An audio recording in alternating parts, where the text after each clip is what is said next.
intro section because it could be overwhelming, so we're just gonna break it down bit by bit. Hope the audio is well. Let's see how we do.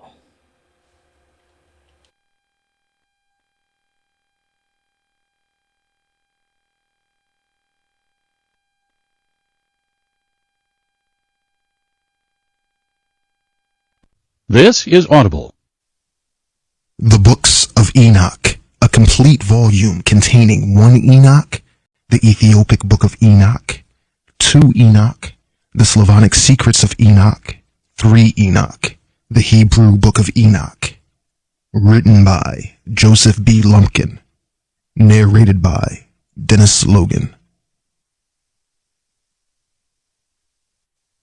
Introduction. The study of Scripture is a lifelong venture. Many times our search for deeper understanding of the holy books leads to questions beyond the Bible itself. As we encounter references to social conditions, cultural practices, and even other writings mentioned within the Scriptures, we are called to investigate and expand our knowledge in order to fully appreciate the context, knowledge base, and cultural significance of what is being taught. Thus, to fully understand the Bible, we are necessarily drawn to sources outside the Bible. These sources add to the historical, social, or theological understanding of biblical times. As our view becomes more macrocosmic, we see the panoramic setting and further understand the full truth within the Scriptures. To point us to the sources we should be concerned with, we must know which books were popular and important at the time of the writing of various books of the Bible. There are several books mentioned in the Bible which are not included in the Bible. They are not spiritual canon, either because they were not available at the time the canon was originally adopted, or at the time they were not considered inspired. In cases when inspiration was questioned, one could argue that any book quoted or mentioned by a prophet or an apostle should be considered a spiritual canon. Unfortunately, this position would prove too simplistic. Books and writings can fall under various categories, such as civil records and laws, historical documents, or spiritual writings. A city or state census is not inspired, but it could add insight into certain areas of life. Spiritual writings, which are directly quoted in the Bible, serve as insights into the beliefs of the writer, or what was considered acceptable by society at the time.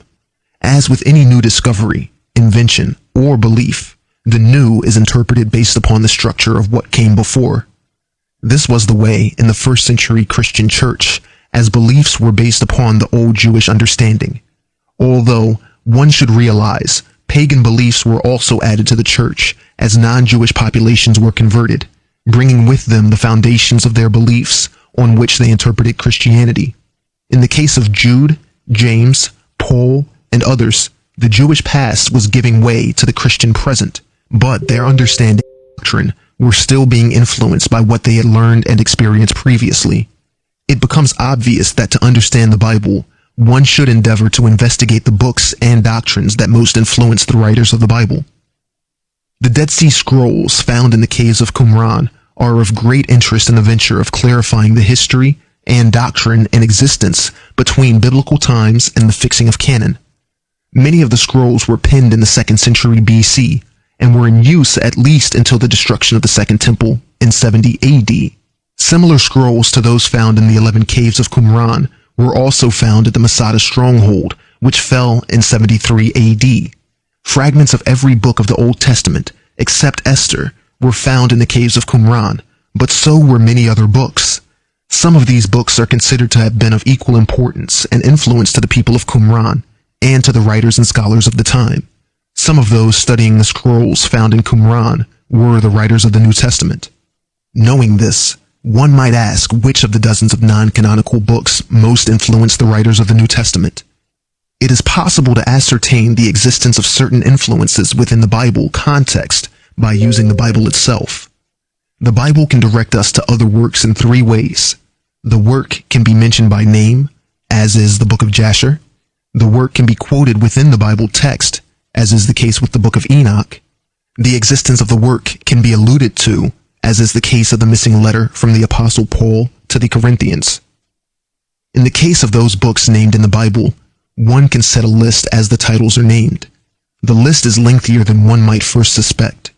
Most of these works have not been found. Some have been unearthed, but their authenticity is questioned. Others have been found, and the link between scripture and scroll is generally accepted. Following is a list of books mentioned in the Holy Bible. The Book of Jasher. There are two references to the book in the Old Testament. 2 Samuel 1:18. Also he bade them teach the children of Judah the use of the bow. Behold, it is written in the book of Jasher. Joshua 10:13. Is it not written in the book of Jasher? And the sun stopped in the middle of the sky, and did not hasten to go down for about a whole day. There are several books which have come to us entitled Book of Jasher. One is an ethical treatise from the Middle Ages. It begins with a section on the mystery of the creation of the world. It is clearly unrelated to the biblical Book of Jasher.